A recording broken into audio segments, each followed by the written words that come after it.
할렐루야. 2월 둘째 주일 아침입니다. 귀한 예배 함께 하신 여러분 모두를 주님의 이름으로 환영합니다. 이제 우리 마음을 다 정돈하시고 한 마음으로 기도하심으로 2021년 2월 14일 주일 예배를 하나님 앞에 드리시겠습니다.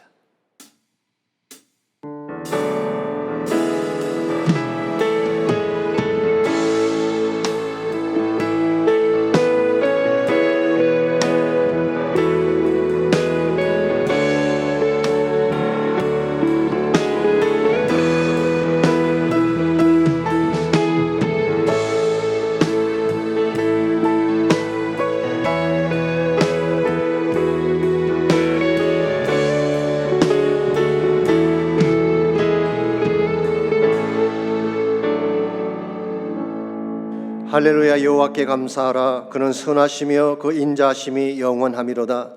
누가 능히 여호와의 권능을 다 말하며 주께서 받으실 찬양을 다 선포하랴. 정의를 지키는 자들과 항상 공의를 행하는 자는 복이 있도다. 여호와의 주의 백성에게 베푸시는 은혜로 나를 기억하시며 주의 구원으로 나를 돌보사 내가 주의 택하신 자가 형통함을 보고 주의 나라의 기쁨을 나누어 가지게 하사 주의 유산을 자랑하게 하소서. 아멘. 하나님 감사합니다. 이 귀한 아침 저희들을 초청하셔서 인자가 넘치시고 사랑이 넘치시고 또 긍휼이 넘치신 그 하나님 앞에 전심을 다하여 예배 드리게 하신 것을 감사합니다. 저희들 예배 가운데 친히 임재하시고 큰 영광 나타내 주시오며 하늘 은혜가 넘쳐나는 귀한 아침 되도록 축복하여 주옵소서. 예수님의 이름으로 기도하옵나이다. 아멘.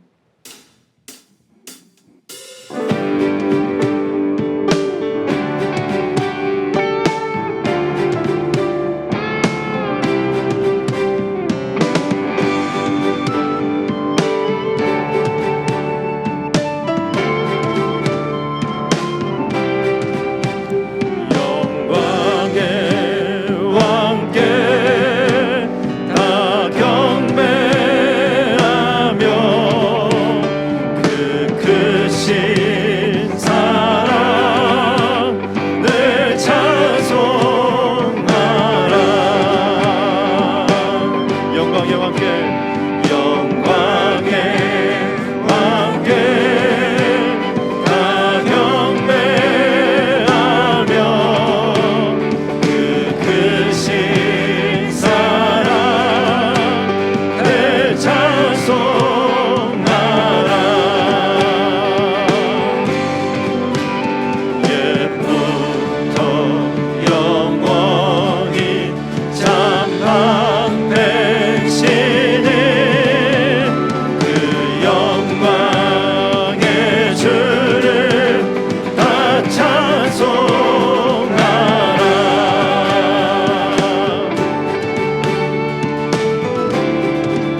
곳에 나가리 찬양 드리며 그 성소에 들어가 주의 얼굴 배우리.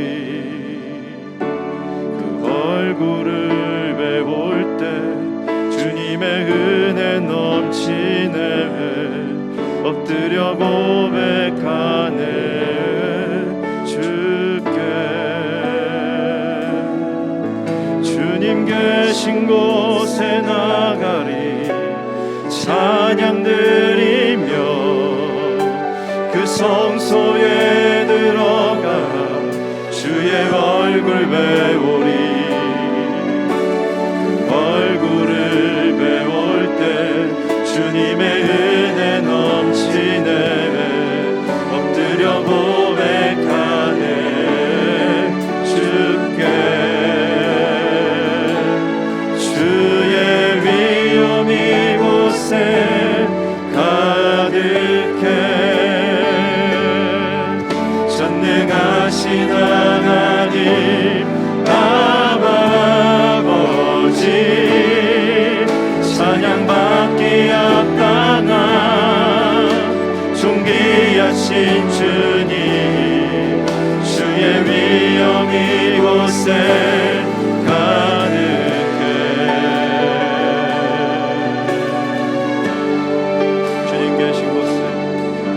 주님 계신 곳에 나가리 찬양 드리며 그 성소에 들어가 주의 얼굴 배우리. 얼굴을 배울 때 주님의 은혜 넘치네.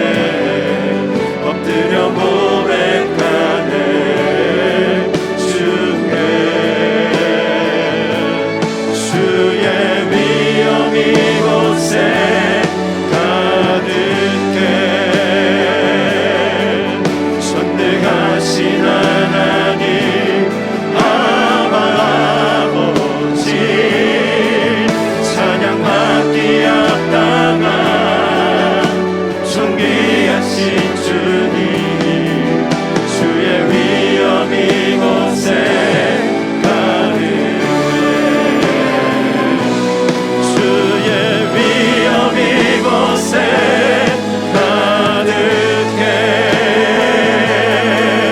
전능하신 하나님 아버지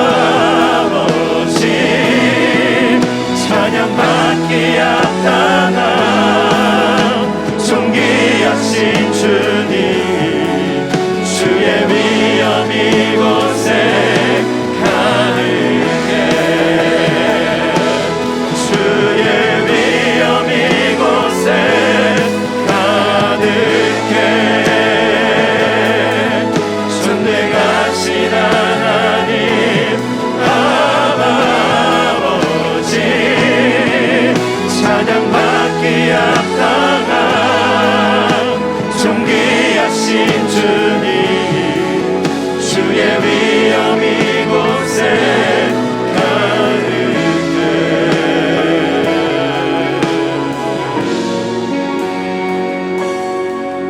주의 위엄 이곳에 가득해.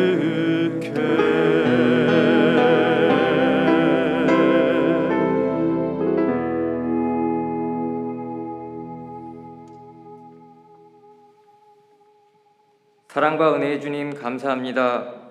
오늘도 주일 예배를 통하여 더욱 친근히 우리를 만나주시고 마음껏 찬양하고 예배할 수 있는 시간을 허락하시니 진심으로 감사를 드립니다. 코로나 바이러스는 이제 우리의 삶의 일부가 되어버렸습니다. 하루속히 코로나 바이러스가 종식되고 예전의 삶으로 돌아가길 고대하고 기도하지만 저희의 앞으로의 삶이 어떤 모습일지 우리는 알 수 없습니다.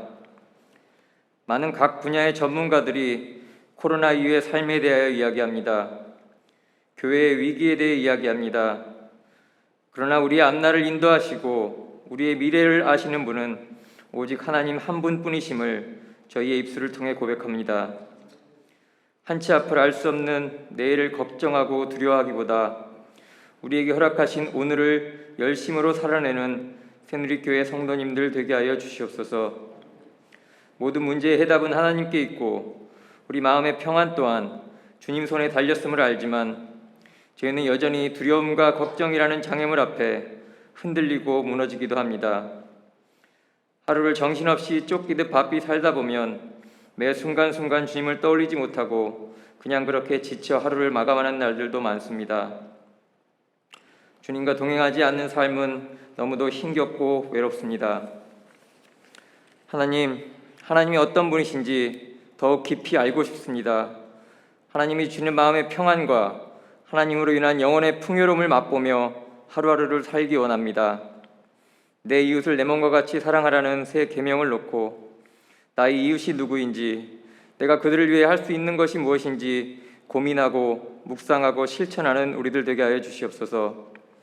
참 크리스찬의 모습으로 세상 속에서 살아가게 하여 주시옵소서.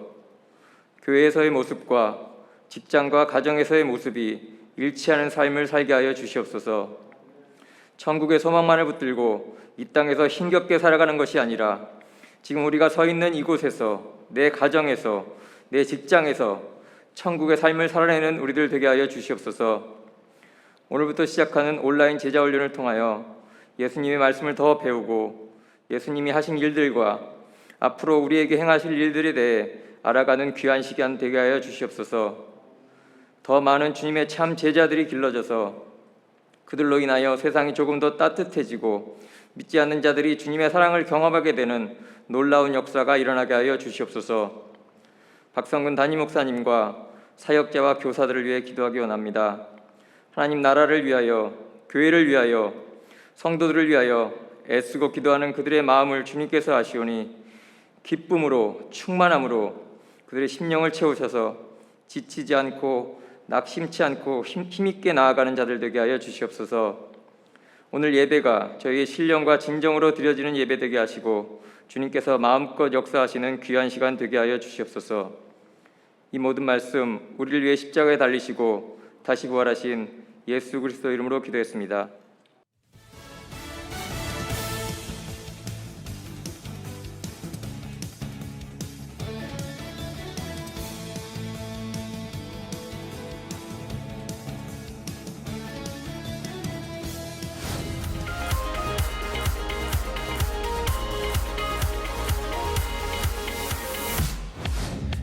오늘 제자훈련 오리엔테이션 모임이 오후 2시에 온라인 줌으로 진행됩니다.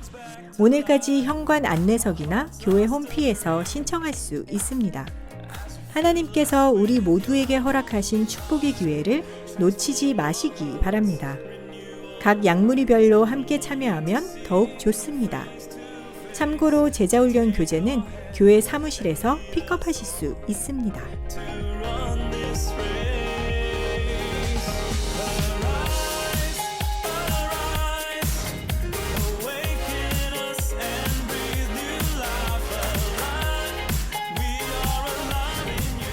선교협의회에서 금년도 단기 선교에 대한 준비를 하고 있습니다. 코로나의 상황에 따라 변수는 있겠지만 그래도 선교를 위한 기도를 계속해 주시기 바랍니다. 아울러 금년부터 선교를 지원할 선교사들과 단체도 선정했습니다. 모세 선교사와 거제도 애광원, 호로액 선교사입니다. 많은 기도와 후원을 부탁드립니다.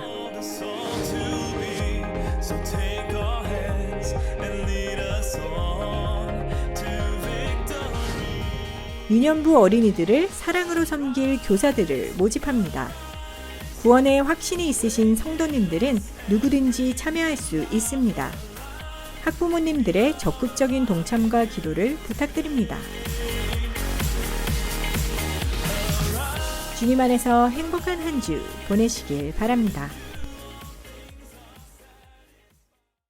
오늘 귀한 주일 예배 함께 하신 여러분 모두를 다시 한번 주님의 이름으로 환영합니다. 또한 각 가정에서 또 여러 처소에서 온라인으로 예배하시는 모든 분들도 환영합니다. 비록 한 장소는 아니지만 동일한 마음으로 하나님 앞에 전심을 다해 예배하시면 좋겠습니다.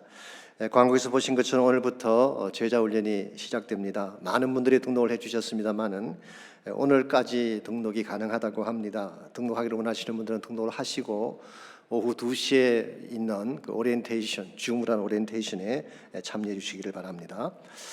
지난주에 선교 협의회를 모였고 우리 금년도 단기 선교에 대한 여러 가지 많은 의논들을 했습니다. 아직은 모든 것이 불투명하긴 하지만 그래도 선교를 위해 기도하고 준비하기로 결정을 했습니다.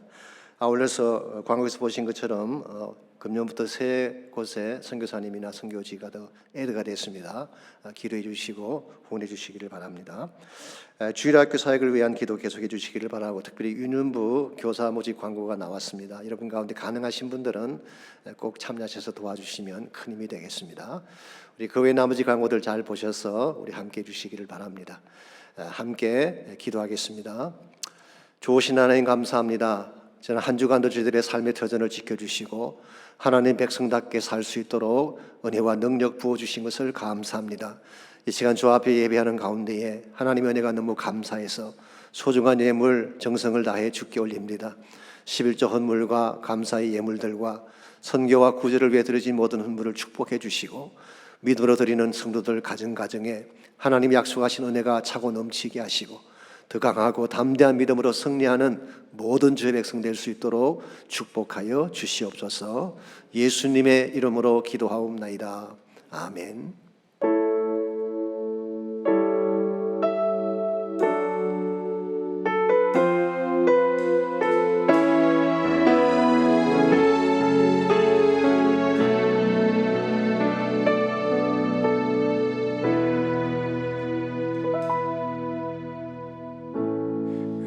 의지했던 모든 것 변해가고 억울한 마음은 커져가네.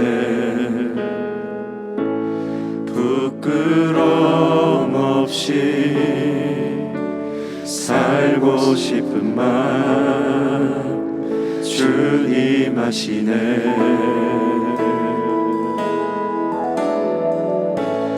모든 일을 선으로 이겨내고 죄의 유혹을 따르지 않네. 나를 구원하신 영원한 그 사랑 크신 은혜 날 붙드시네. 주어진 내 삶이 작게만 보여도 선하신 주 나를 이끄신 모든 중심을 보시는 주님만 따르네.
쓰여진 그릇. 호세아 8장 1절로 10절까지 말씀입니다. 나팔을 내 입에 댈지어다. 원수가 독수리처럼 여호와의 집에 덮치리니 이는 그들이 내 언약을 어기며 내 율법을 범함이로다. 그들이 장차 내게 부르짖기를 나의 하나님이여 우리 이스라엘이 주를 아나이다 하리라. 이스라엘이 이미 선을 버렸으니 원수가 그를 따를 것이라. 그들이 왕들을 세웠으나 내게서 난 것이 아니며 그들이 지도자를 세웠으나 내가 모르는 바이며 그들이 또 그 은, 금으로 자기를 위하여 우상을 만들었나니 결국은 파괴되고 말리라. 사마리아여, 내 송아지는 버려졌느니라. 내 진노가 무리를 향하여 타오르나니 그들이 어느 때에야 무죄하겠느냐. 이것은 이스라엘에서 나고 장인이 만든 것이라. 참 신이 아니니 사마리아의 송아지가 산산조각이 나리라. 그들이 바람을 심고 광풍을 거둘 것이라.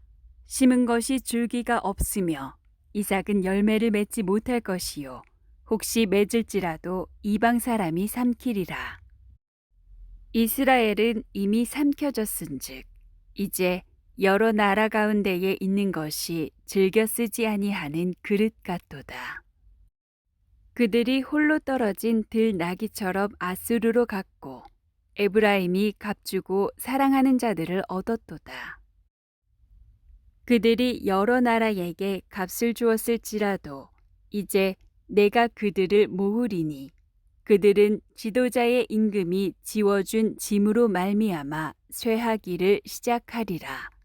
아멘. 이 땅에 흠집 하나 없이 완벽하게 사는 사람은 없습니다. 겉모양은 그럴듯해 보여도 자세히 들여다보면 누구에게나 흠집이 있고 깨어진 부분이 있습니다. 왜 그럴까요? 우리 모두는 질그릇같이 연약한 존재이기 때문입니다. 오래전에 저희 교회 청년부 형제 하나가 티셔츠를 입고 왔는데 등 뒷면에 이런 글귀가 적혀 있었습니다. Life is fragile, handled with prayers. 인생은 잘 깨어집니다. 기도로 다루어 주십시오. 그런 내용이죠. 모두가 연약한 존재이니까 함부로 다루지 말고 사랑으로 감싸주고 기도로 도와달라는 그런 의미였습니다. 젊은 청년이지만 인생의 본질을 일찍 깨달았구나 그런 생각을 제가 한 적이 있습니다. 사실은 자신이 연약한 존재라는 것을 아는 것, 이것이 지혜입니다. 연약한 자신의 모습을 볼 수 있어야 겸손히 은혜를 구하며 살 수 있기 때문에 그렇습니다. 지난주 슈퍼볼이 있었습니다마는 1990년대 미국 NFL을 주도했던 선수 중에 레지 화이트라고 하는 유명한 선수가 있습니다. 이름은 화이트지만 얼굴은 블랙입니다. 이분은 15년 동안 선수로 뛰면서 13번 프로볼에 선정될 정도로 탁월한 기량을 가진 선수. 나중에는 명예전당 이름까지 올렸죠. 그랜베이 패커스라는 팀에서 6년간을 뛰면서 1997년도에 슈퍼볼에 우승을 하는데 결정적 역할을 했습니다. 그의 포지션이 디펜시브 엔드라고 하는 수비 포지션인데 그는 한 게임에서 3번씩이나 상대방 쿼터백을 색하는 그런 수훈을 세웠습니다. 재미있는 사실은요, 이분은 운동도 잘했지만 침례교 목사로서 또 사역도 했던 그런 분입니다. 그래서 그분의 별명이 Minister of Defense, 방어를 해주는 목사, 그런 별명을 갖고 있습니다. 한 번은 스포츠 기자가 그분에게 질문을 했습니다. 당신이 그렇게 유능한 선수가 된 비결이 무엇인가 물었을 때 레지는 주저없이 대답했습니다. 많이 깨어져 보았기 때문입니다. 그러면서 설명을 합니다. 제가 선수가 되겠다고 했을 때 코치가 제일 먼저 가르쳐준 것이 넘어지는 법이었습니다. 일반적으로는 상대를 밀고 들어가서 넘어뜨리는 것을 먼저 가르치지만 저의 코치는 넘어지는 것을 먼저 가르쳐 주었다는 것입니다. 그래서 무릎이 깨지고 피가 흐르고 고통스러웠지만 일단 이것을 먼저 배우고 나니까 일어서서 뛰는 것이 쉬웠다는 그런 고백을 했습니다. 참으로 귀한 지혜가 아닐 수 없습니다. 자신의 연약함을 알고 깨어짐의 아픔을 먼저 체험해 보아야지 회복도 가능하고 다시 일어서서 달리는 것도 가능한 것입니다. 오늘 많은 사람들이 자신을 돌아보지 않은 채 앞만 보며 달리는 사람들이 있죠. 본인이 얼마나 연약한지 어디가 깨어졌는지도 확인하지 않는 채 성공을 위해 무조건 달려가는 사람들이 많습니다. 그러나 이것은 무모할 수도 있고 위험할 수도 있습니다. 왜냐하면 외형적으로 성공할지는 모르지만 인생에 더 소중한 것을 잃어버릴 가능성이 많기 때문에 그렇습니다. 예를 들어 사업은 성공을 했는데 건강이 깨어진다면 그게 축복일까요? 원하는 목표를 손에 넣었는데 가정이 깨어진다든가 마음이 상하게 된다면 이건 바람직한 열매라고 말할 수 없습니다. 그러므로 무모하게 앞을 향해 달려가기보다는 우리 자신의 연약함을 돌아보고 하나님의 은혜를 구하는 삶이 더 지혜롭고 아름답다고 할 수가 있습니다. 성경은 여러분과 저를 질그릇이라고 표현을 했습니다. 말씀드린 것처럼 모든 질그릇은 프레줄하죠. 약간만 부딪혀도 깨어지고 금이 가는 것이 질그릇의 속성입니다.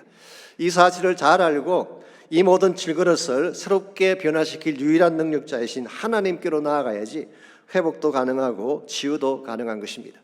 우리 가운데 깨어지지 않은 부분을 가진 사람은 아무도 없습니다. 영적으로 깨어진 분도 있고 심리적으로 깨어진 분들도 있고 심지어 육체적으로 깨어진 부분을 안고 사는 사람들이 참으로 많습니다. 이와 같이 깨어진 인생을 어떻게 하면 다시 새롭게 만들어서 하나님 영광을 위한 도구로 쓰임받을 수가 있을지 오늘 주신 본문을 중심으로 함께 정리해 보려고 합니다. 오늘 같이 읽은 본문에 보시면 깨어진 그릇같이 부서져 버린 이스라엘 백성을 향한 하나님의 메시지가 기록되어 있습니다. 1절 말씀 보시면 나팔을 내 입에 댈지어다 원수가 독수리처럼 여호와의 집에 덮치리니 이는 그들이 내 언약을 어기며 내 율법을 범함이로라고 했습니다. 고대 이스라엘 사회에서 나팔을 부는 경우는 두 가지 케이스죠. 하나는 축제를 알릴 때 나팔을 붑니다. 레위기 23장에 나오는 나팔절이 그 대표적인 예라고 할 수가 있습니다. 그들은 7번째 달 티슈리 첫째 날에 오면은 나팔을 불어서 전국에 축제를 알렸습니다. 지금도 이 사람들은 로시 하샤나라고 해서 유대교에서 신년을 알리는 날로 지키고 있죠. 두 번째 케이스는 위기를 알릴 때 나팔을 불렀습니다. 전쟁이 나서 적군이 쳐들어올 때 나팔을 불어서 경고를 한 것입니다. 오늘 본문의 케이스는 후자라고 할 수가 있습니다. 원수가 독수리처럼 달려와서 여호와의 집을 덮친다고 했습니다. 여기서 여호와의 집이라고 하는 것은 성전을 말하는 것이 아니라 이스라엘 백성을 말하는 것입니다. 여호와의 권소 그렇게 번역하는 것이 옳을지 모르겠어요. 이스라엘은 하나님의 백성이었습니다. 여호와의 권속이었습니다. 그랬는데 어느 날 갑자기 독수리가 덮치듯이 적군이 찾아와서 그들을 멸망시킨다는 것입니다. 여기서 말하는 적군은 maybe 아수르를 말할 가능성이 있습니다. 왜냐하면 아수르의 상징이 독수리였다고 하지 않습니까? 왜 이스라엘이 독수리의 공격을 받고 이처럼 처참하게 깨어지게 될까요? 이유가 무엇입니까? 오늘 본문은 그들이 내 언약을 어겼기 때문이라고 설명하고 있습니다. 여기 언약이라는 단어가 나오는데요, 이것은 하나님과의 관계를 설정하는 키워드이죠. 사실 언약이라고 하는 이 컨셉이 호세아서 전체를 주도하는 핵심 주제라고 말할 수가 있습니다. 그래서 흔히 해석학에서 controlling purpose라고 그렇게 표현을 하죠. 책 전체를 이끌고 가는 주제를 말하는 것입니다. 그래서 호세아에 등장하는 모든 스토리, 모든 사건, 모든 메시지의 밑바닥에는 언약이라고 하는 개념이 흐르고 있습니다. 이것을 알아야지 호세아서를 바르게 이해할 수가 있습니다. 언약이라고 하는 것은 또 인격적인 존재 사이에 맺어지는 약속을 의미하죠. 그 중에 가장 대표적인 것이 뭐라고 했습니까? 지난번 말씀드린 것처럼 결혼관계라고 말씀을 드렸습니다. 남녀가 아무리 가까이서 오랫동안 지내도 언약을 맺기 전까지는 서로에게 책임이 없습니다. 그러나 언약을 맺는 순간부터 달라지는 것입니다. 서로 책임져야 하는 관계로 변하는 것입니다. 그래서 그때부터는 다른 여자에게 눈길 주면 안 되는 것입니다. 오직 그녀만 바라보아야 돼요. 힘든다고 마음에 안 든다고 버리거나 갈라서면 안 되는 것입니다. 왜냐하면 죽음이 둘을 나눌 때까지 함께 하기로 약속해 있기 때문에 그렇습니다. 그래서 미국 사람들이 흔히 하는 말이 있죠. 결혼을 이루려면 3개의 반지가 필요하다. 3 rings. 첫 번째 반지가 engagement ring, 약혼 반지죠. 두 번째가 wedding ring, 결혼 반지를 말합니다. 세 번째가 suffering, 고난이라고 하는 반지, 그것도 long suffering, 오랫동안 참고 견디는 이 마음이 있어야지 결혼을 이룰 수가 있다는 것이죠. 우리가 조금 힘들다고 관계를 깨어버리고 언약을 깨뜨리게 되면 우리 자신도 상처를 입게 되지만 언약을 통해 누릴 수 있는 모든 것들을 다 쏟아버리게 되는 것입니다. 오늘 본문에 나오는 이스라엘이 바로 이와 같은 잘못을 범하는 것입니다. 사실 하나님은 이스라엘 백성을 많은 민족 중에서 뽑아서 하나님 백성으로 삼으셨어요. 그래서 체결한 것이 언약이죠. 원천적으로는 아브라함을 불러서 아브라함과 언약을 체결했습니다마는 나중에 출애굽한 후에는 시내산 밑에서 그들과 언약을 체결을 하고 그들을 제사장 나라로 삼았습니다. 그리고 나서 다른 민족에게 주지 아니한 특별한 축복들을 이스라엘 백성들에게 안겨주셨어요. 율법을 주셨죠. 성막을 허락해 주셨죠. 하나님 자신이 임재를 그런 가운데 주셨어요. 이와 같이 하나님은 다른 민족에게 주지 않은 특별한 축복들을 그들에게 안겨주었기 때문에 신명기 43장 29절은 그들이 받은 축복을 다음과 같이 묘사하고 있습니다. 이스라엘이여 너는 행복한 사람이로다. 여호와의 구원을 너같이 얻은 백성이 누구냐? 그는 너를 돕는 방패시요 내 영광의 칼이시로다. 내 대적이 내게 복종하리니 내가 그들의 높은 곳을 밟으리라고 하겠어요. 영어 성경 보니까 How happy you are. 너희들이 얼마나 행복자이냐. Who is like you. 너희들처럼 행복한 민족이 어디 있느냐. 그렇게 표현을 했어요. 이와 같이 하나님은 그들을 복되게 만들고 존귀하게 만들었는데 이 백성이 하나님의 언약을 깨뜨려 버린 것입니다. 하나님의 언약을 깨뜨리고 나니까 어떤 현상이 벌어질까요? 8절을 보시면 언약을 깨뜨렸을 때 일어난 현실을 다음과 같이 표현하고 있습니다. 이스라엘은 이미 삼켜졌은즉 이제 여러 나라 가운데 있는 것이 절겨 서지 아니하는 그릇 같도다 그랬어요. 이게 삼켜졌다 이 말은 사실 예언적 과거 시대라고 말하는데요. 아직 일어나지 않았지만 앞으로 확실하게 일어날 것이기 때문에 과거처럼 표현한 것입니다. 이제 시간이 지나면 이스라엘 민족은 외국인들에게 삼켜지게 될 것입니다. 그리고 나서 그들은 마치 온 세상 가운데서 절겨 서지 아니하는 그릇같이 되리라 그렇게 말했어요. 우리말 번역에는 절겨 서지 않는 그릇이라고 번역을 했는데요. 영어 성경을 보게 되면 그 의미를 확실히 더 구체적으로 알 수가 있습니다. GNT라는 성경, Good News Translation은 as a broken pot, 깨어진 그릇이라고 번역을 했어요.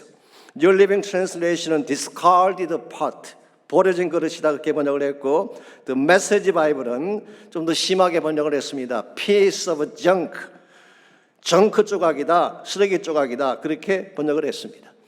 여러분, 이스라엘 백성은 한때는 하나님이 존귀하게 여기는 그릇으로 택함받고 하나님의 영광을 위해 쓰임받던 그런 그릇인데 이제는 깨어진 그릇이 됐어요. 쓸모없는 그릇이 되어져서 쓰레기같이 버림받게 되었다는 것입니다.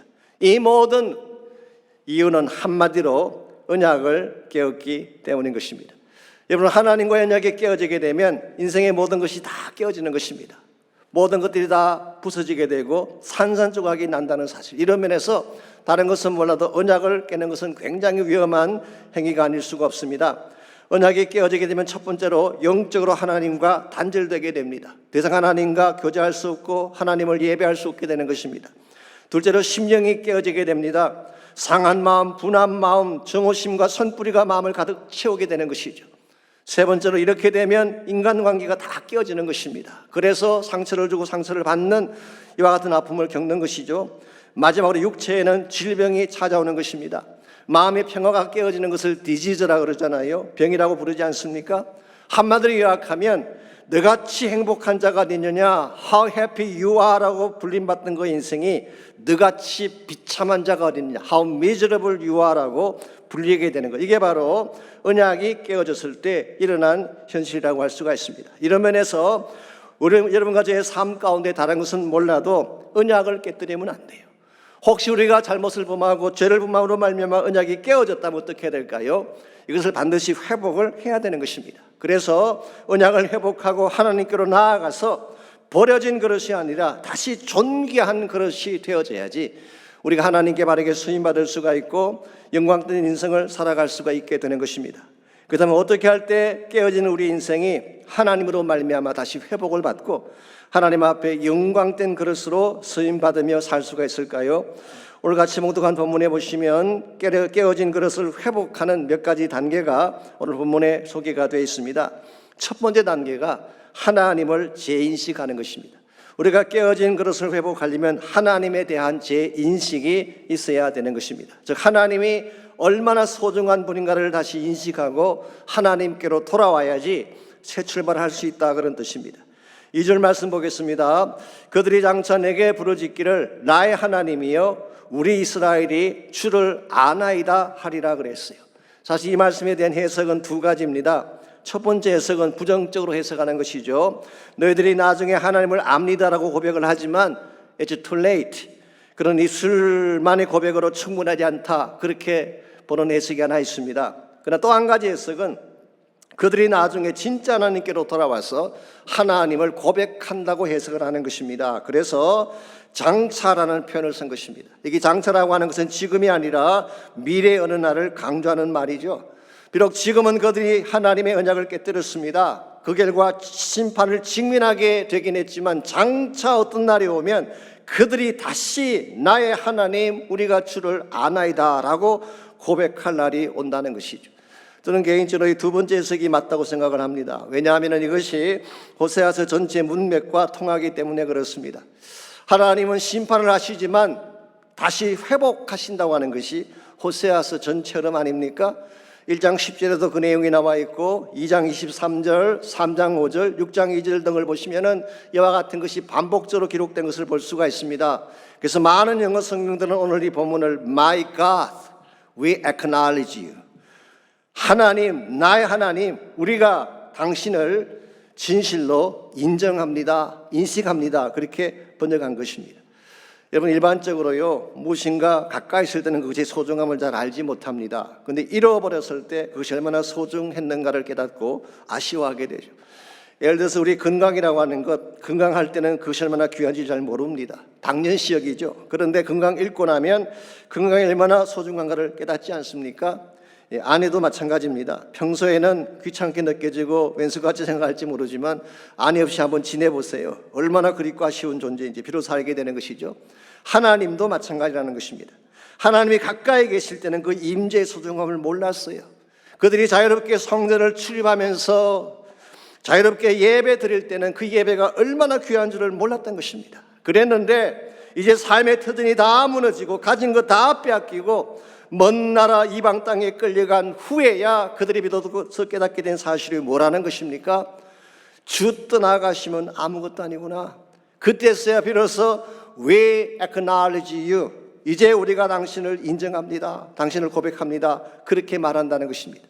사실은 이스라엘 백성이 그동안 하나님 없이도 살 수 있다고 착각을 했던 것 같습니다. 그래서 그들은 자기들 마음대로 왕들도 세우고 우상도 만들어 섬긴 것이죠. 그랬는데 4절을 보시면요, 그들이 세웠던 왕정이 다 붕괴가 되고 은과 금으로 만들었던 우상이 다 파괴되리라고 했습니다.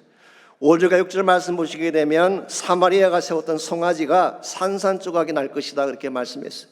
여기서 송아지라고 하는 것은 정확하게 말하면 금송아지 우상을 말하는 것이죠. Man-made calf, 금송아지 우상을 말하는 것입니다. 저는 솔직히 금송아지 우상만 보면 미국 금융시장의 상징인 월가의 그 황소가 있습니다. 이 찰징 불이라고 하는데 그게 자꾸 생각이 나요.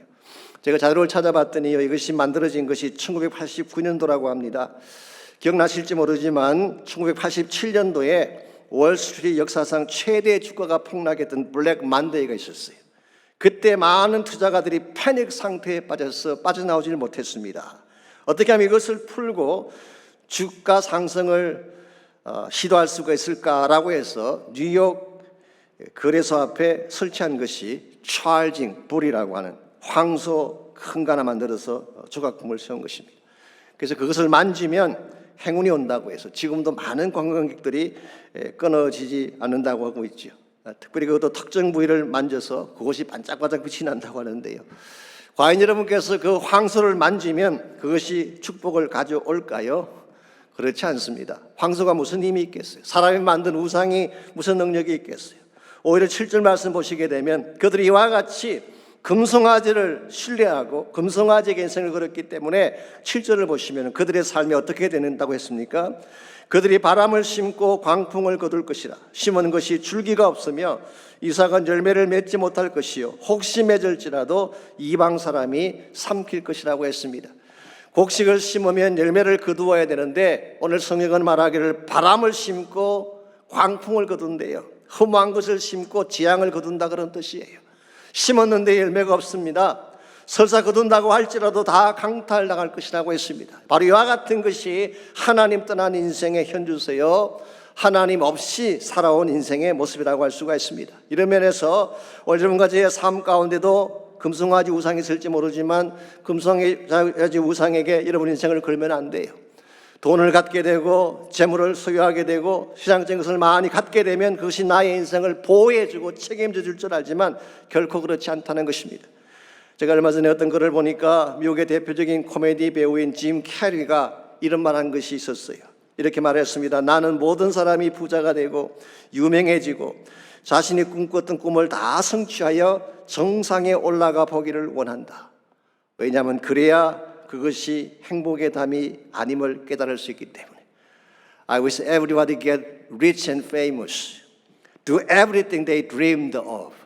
나는 모든 사람이 다 부자가 되고 유명해지고 그들의 꿈을 다 성취하기를 원한다. So that they can see it's not the answer.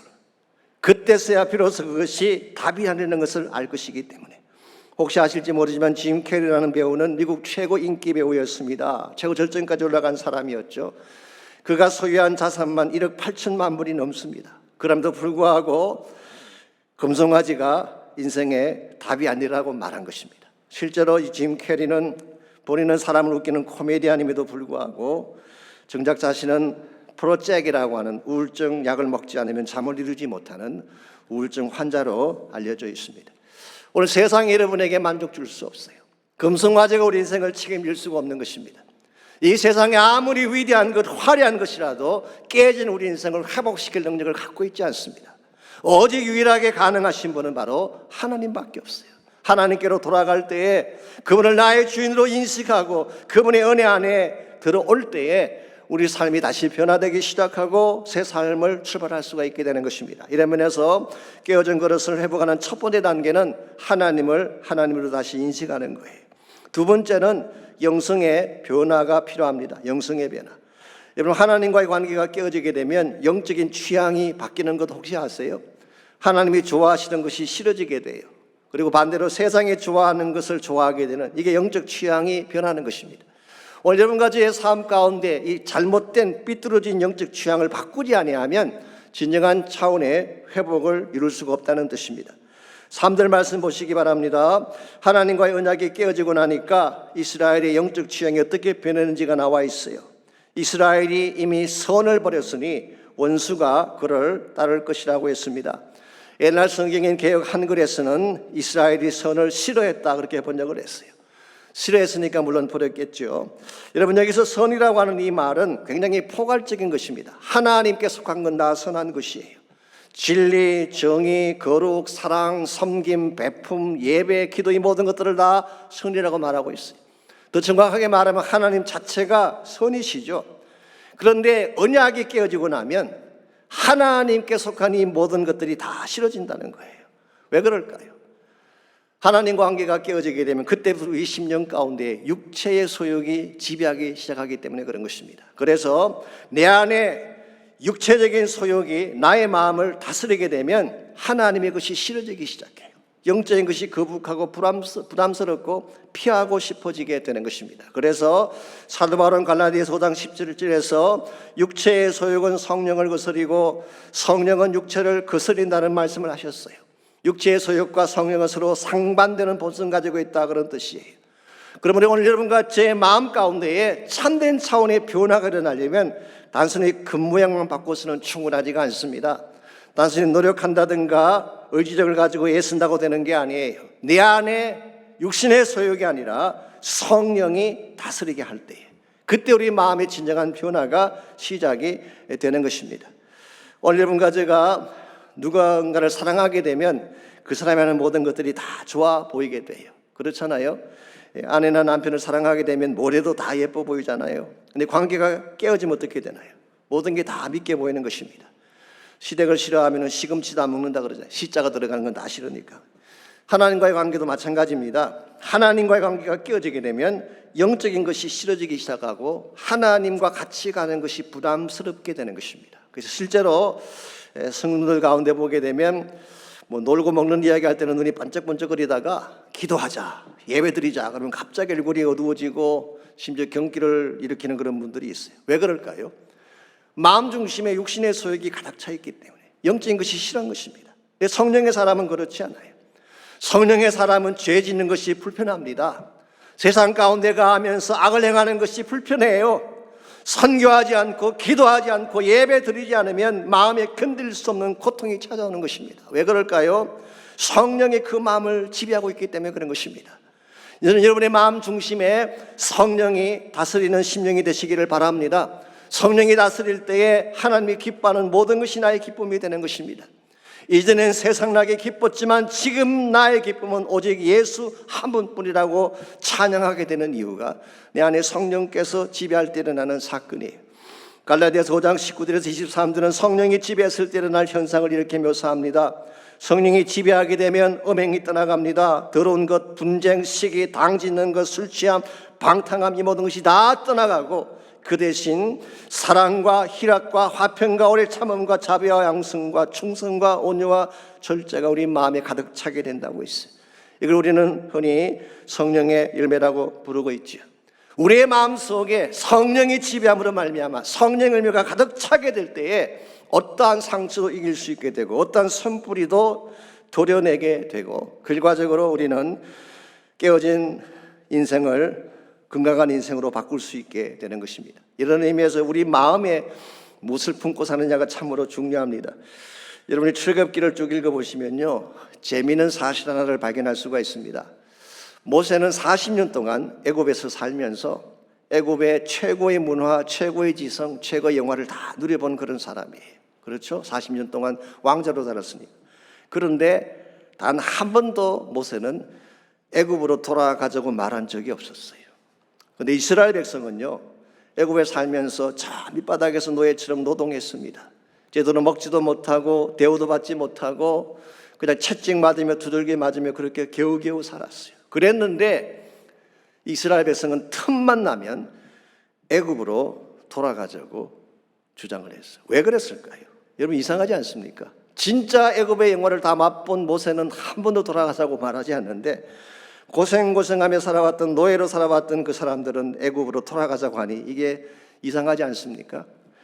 여러분 모세가 애굽을 그리워하지 않는 이유는 딱 한 가지 이유 때문이에요. 그는 시내산 아래서 타지 않는 불꽃 앞에서 하나님을 경험했기 때문에. 여러분과 제가 하나님을 체험하고 나면 애굽이 시시하게 보이는 것입니다. 하나님을 경험하고 나면 영적 취향의 변화가 일어나요. 하나님 만나고 성령 체험하고 나면 세상 즐거움이 시시해집니다. 세상 것으로는 차지가 않는 것입니다. 그런데 하나님을 품지 아니하고 세상을 품고 사는 사람은 어떤 상황이 있을지라도 애굽을 그리워하고 세상을 그리워하게 되는 거예요. 이런 의미에서 우리 마음 중심에 무엇을 품고 사느냐가 참으로 중요합니다.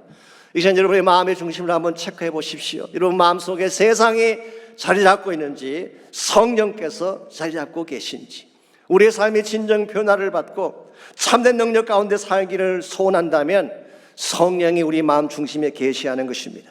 세상 능력이 아니라 성령의 능력이 나를 지배하고 내 삶을 주관하기 시작할 때에 여러분은 새로운 능력을 행사하게 되고 변화를 경험하게 되고 상실했던 기쁨과 축복을 다시 회복하게 되는 것입니다. 이런 의미에서 깨진 우리 인생이 회복되기를 원한다면 1차적으로 하나님의 하나님 되심을 인정하고 먼저 그분의 사랑으로 돌아가는 것이 필요합니다. 두 번째는 성령의 능력을 통하여서 내적인 변화, 영적인 변화를 추구해야 되는 것입니다. 마지막 세 번째로 필요한 것이 재창조의 삶입니다. 참으로 우리의 깨어진 그릇이 하나님 영광에 쓰임받으려면 우리가 다시 빚음받고 재창조되어져야 된다, 그런 뜻입니다. 10절 말씀 보겠습니다. 저희가 열방 사람에게 값을 주었을지라도 이제 내가 저희를 모으리니 저희가 모든 방백에 임금에 지어진 짐을 인하여서 쇠하기 시작하리라. 여기 저희가 열방 사람에게 값을 주었다 그랬는데 이 말은 쉽게 표현하면 이스라엘이 조공을 바쳤다 그런 뜻이에요.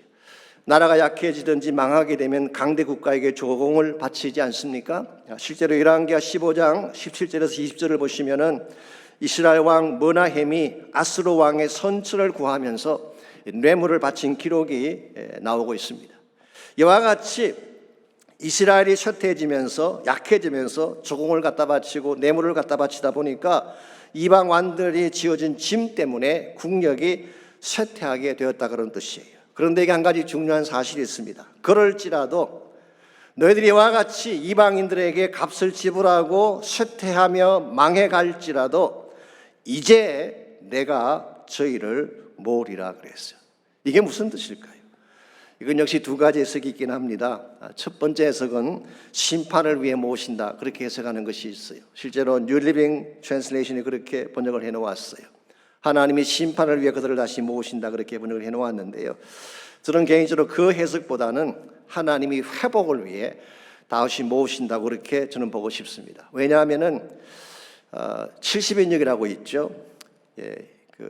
유대인들이 나중에 알렉산드리아 유대인이 많이 살게 되면서 헬라적인 유대인들이 많이 있다 보니까 히브리 말을 알지 못하는 유대인들이 생기게 되죠. 그때에 헬라 말을 하는 유대인들을 위해서 헬라 말로 번역한 성경이 있습니다. 그걸 70인역이라고 그러는데요. 그 70인역은 오늘 본문의 말씀을 이렇게 번역을 해놓았어요. I will accept them이라고 번역해 놓았어요. 내가 그들을 받아주리라, 그렇게 번역을 했습니다. 이 말은 포로기가 끝나고 나면 하나님이 이스라엘을 다시 모아서 새로운 나라를 세우신다, 그런 뜻이에요. 사실 이것은 굉장히 소중한 약속이고 원대한 차원에서 보게 되면 굉장히 중요한 약속이라고 할 수가 있습니다. 사실 구속사적인 면에서 다시 좀 설명을 드리자면요, 이스라엘 민족이 망하게 되죠. 북왕국도 망하고 사실 남쪽 왕국 유다도 망합니다. 그리고 다 흩어지게 돼요. 그런데 하나님이 포로 귀환 이후에 다시 왕국을 재정비하시고 그리고 나서 예수님께서 오시는 것입니다. 그래서 하나님 마음속에 진짜 이스라엘 회복에 대한 그림은 메시아신 예수님께서 오셔서 흩어진 그 백성들, 언약을 깨뜨리고 불풀이 흩어지고 깨어지고 망해버린 그 백성들을 하나님이 다시 모아서 New Nation, 새로운 나라를 세우겠다, 그 말이에요. 이 새로운 나라가 바로 오늘 여러분과 제가 흔히 이야기하는 하나님의 나라를 말하는 것입니다. 저는 여기에 하나님의 구속적인 계획이 있고 재창조에 대한 약속이 있다고 저는 생각을 합니다. 여러분, 예레미야 18장 1절에서 6절을 잠깐 보시게 되면 이와 같은 하나님의 계획을 조금 더 극명하게 읽어볼 수가 있습니다. 거기에 보게 되면 예레미야 선지자가 토기장의 집을 방문하는 장면이 나옵니다. 그 토기장의 집을 갔더니 이 토기장이가 농로로 그릇을 만드는데 그만 그 그릇이 깨어지고 말았어요.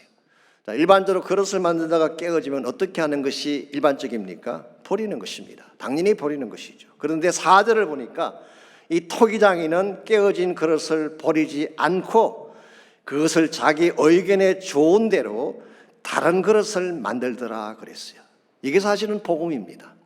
깨어지면 버려야 되는데, 깨어지면 던져버려야 되는데 오히려 그것을 다시 빚어서 하나님이 기뻐하시는 모양으로 새로운 그릇으로 다시 만들었다는 것입니다. 이와 같은 것을 재창조라고 이야기합니다. 사도 요한은 이것을 거듭났다, born again, 그렇게 표현하기도 했고, 사도 바울은 고린도서 5장 17절에서 이것을 new creature, 새 피조물이라 그렇게 표현한 것입니다. 이런 면에서 여러분과 제가 하나님 만난 이후에 구원받았다고 하는 것은요, 단순히 삶이 좀 개조된 것을 말하는 것이 아닙니다. 약간 임프루브 되어지고 약간 도덕적으로 변화되어지고 그런 걸 말하는 게 아니에요. 근본적으로 다시 만드신 사건이에요. 그래서 여러분과 저는 재창조 작품이 됐어요. 하나님의 백성으로 다시 거듭나게 된 것입니다. 성경은 우리가 망가졌지만, 깨어졌지만 하나님은 버리지 아니하고 하나님의 극명하신 은혜로 우리를 다시 빚으셔서 하나님이 기뻐하는 새로운 창조물을 만드셨는데 여기서 끝나면 안 된다는 것입니다. 그 다음 더 중요한 사실 하나 더 있어요. 그게 예레미야 18장 6절입니다. 이스라엘 족속아 이 토기장이가 하는 것 같이 내가 능히 너에게 행하지 못하겠느냐. 이스라엘 족속아 진흙이 토기장의 손에 있음 같이 너희가 내 손에 있느니라.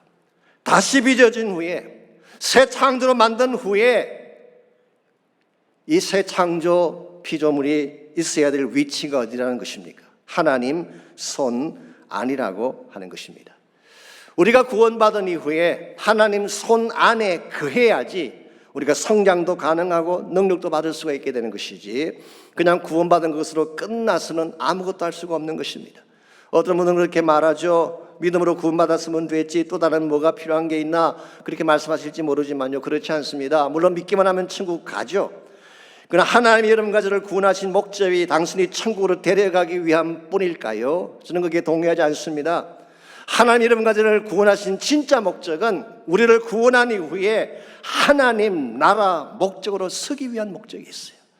깨어진 그릇, 버려진 그릇인 우리를 다시 부르셔서 재창조하신 후에 하나님 목적을 위해 영광된 그릇으로 사용하기 위한 것. 이게 하나님의 계획이고 하나님의 뜻이라고 하는 것입니다. 그러므로 여러분과 제가 정말 하나님 안에서 다시 회복을 받고 하나님 백성답게 건강하게 잘 살아가기를 원한다면 우리가 구원받은 이후에 하나님 손 안에 구하는 것을 배워야 돼요. 사도 요한은 요한복음 15장 5절에서 뭐라고 했습니까? 너희는 가지요 나는 포도나무다. 너희가 내 안에 저가 내 안에 내가 저 안에 있으면 이 사람을 과일을 많이 맺나니 나를 떠나서는 너희가 아무것도 할 수 없다 말씀하셨잖아요. 포도나무 대신 예수님 안에 abide in 할 때, 그분 안에 그 할 때에 그분이 가진 생명력을 공급받게 되고 그분이 가진 모든 진액을 공급받게 되고 그분이 가진 모든 능력과 생기를 공급받아서 우리가 성장하고 자라고 열매를 맺는 거예요. 이걸 떠나게 되면 아무것도 할 수 없다는 것이 사도 요한의 말씀입니다. 이런 면에서 오늘 여러분과 제 삶을 다시 점검할 필요가 있습니다. 과연 나의 삶이 토기장이신 그분 안으로 들어갔는가? 그리고 그분의 손에 의해서 다시 빚어졌는가? 그리고 그분 안에 계속 거하면서 참 하나님의 목적과 뜻을 향하여서 바르게 살고 있는지를 우리는 체크를 해보아야 됩니다. 말씀드렸지만 우리 모두는 다 깨어진 그릇들이었어요. 우리의 죄악 때문에, 우리의 실수 때문에 다 상하고 깨어진 존재들이었습니다. 깨어진 부분, 모난 부분, 상한 부분, 이 모든 것들을 누가 치유할 수가 있을까요? 우리 스스로 절대로 고칠 수가 없습니다. 나의 노력이나 나의 의지만으로 절대로 그것이 고쳐지지 않습니다.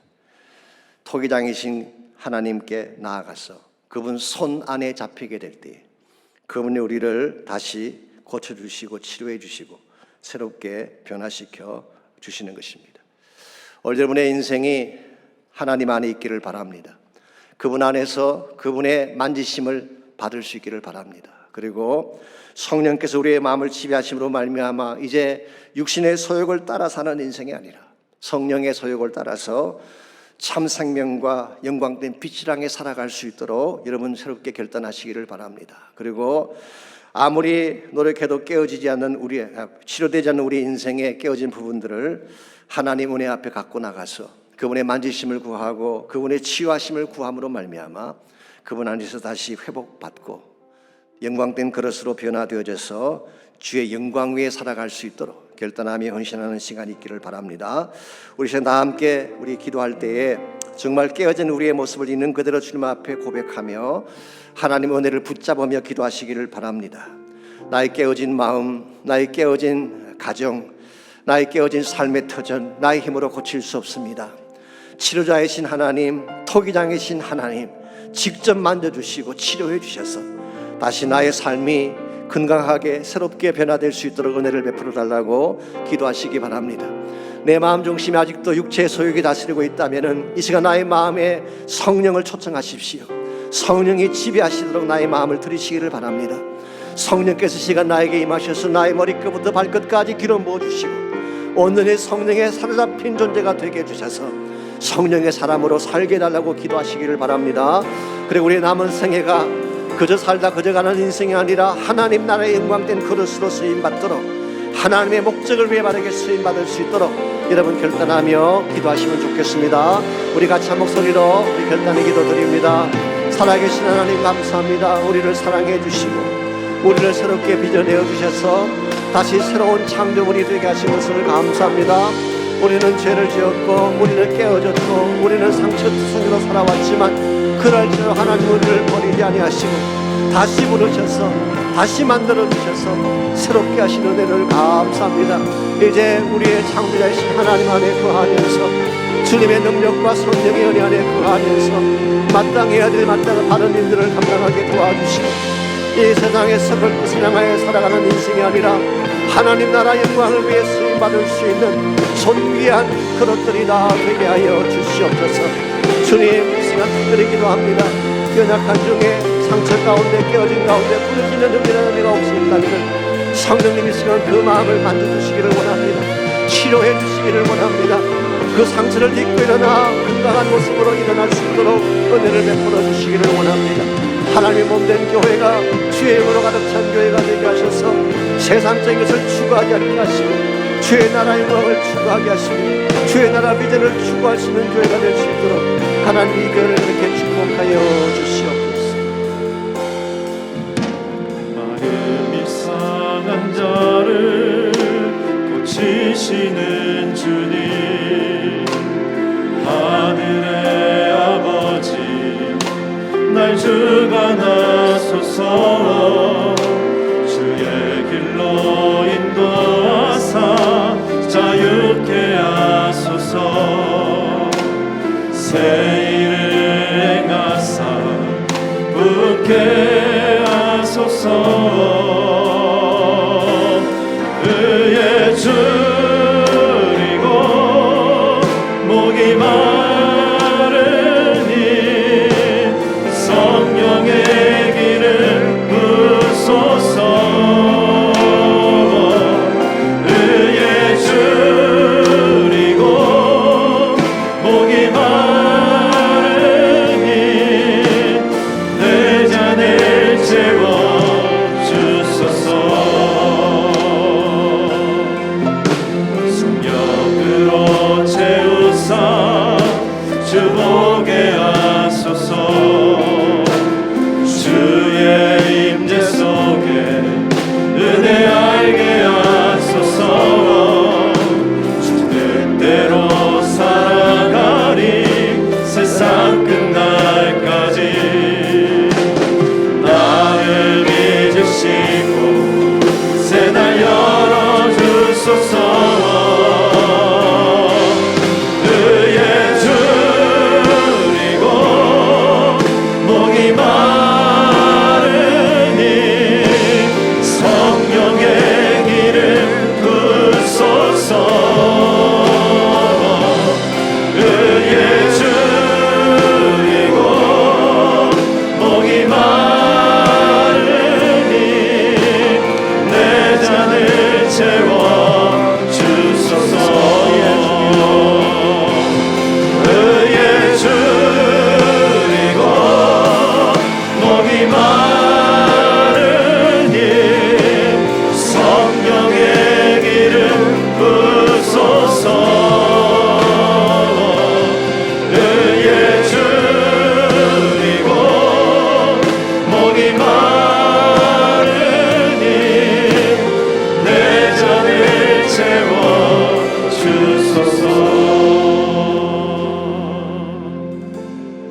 하나님 감사합니다.